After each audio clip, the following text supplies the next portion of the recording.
തലശ്ശേരിയിൽ ഒരു ഹാജിയാര്, ആ ഹാജിയാർക്ക് ഒരു മകളുടെ കൈ ഒന്നായിട്ട് കുഴഞ്ഞു പോയി. സുബ്ഹാനല്ലാഹ്, ഒരു ഭാഗം തളർന്നു പോയി. എഴുന്നേൽക്കാൻ കഴിയാതെ വീൽചെയറിലാണ് നടത്തം. വീൽചെയറിലാണ് ബാത്റൂമിലേക്ക് പോകുന്നത്. വീൽചെയറിലാണ് അടുക്കളയിലേക്ക് ഭക്ഷണം കഴിക്കാൻ പോകുന്നത്.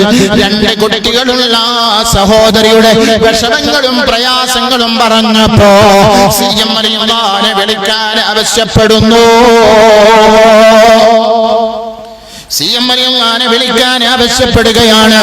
ഖുത്ബുൽ ആലമിന്റെ നേർച്ചയിലേക്ക് നേർച്ച വെക്കാൻ ആവശ്യപ്പെടുകയാണ്.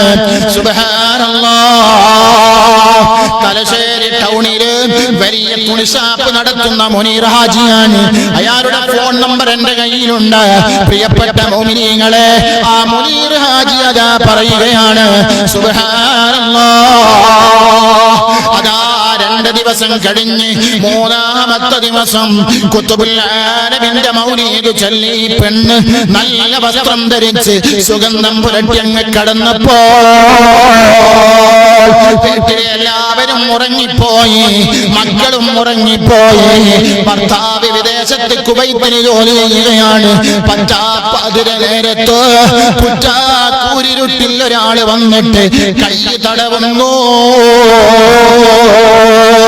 ആരാണെന്ന് ചോദിച്ചപ്പോൾ മറുപടിയില്ല. സുബ്ഹാനല്ലാഹ്, പിറ്റേന്ന് നേരം വെളുത്തപ്പോൾ കൈ താഴ്ത്തിയ കൈ ഉയർത്താൻ കഴിയാത്ത കൈ, ചലിപ്പിക്കാൻ കഴിയാത്ത കൈയതാ ചലിച്ചു തുടങ്ങുന്നു, ചലിച്ചു തുടങ്ങുന്നു. എന്നെ പേടിച്ചോർക്ക് ഏതും പേടിക്കണ്ട, എന്നെ പേടിച്ചോർക്ക് ഞാൻ കാവലുന്നോവര്.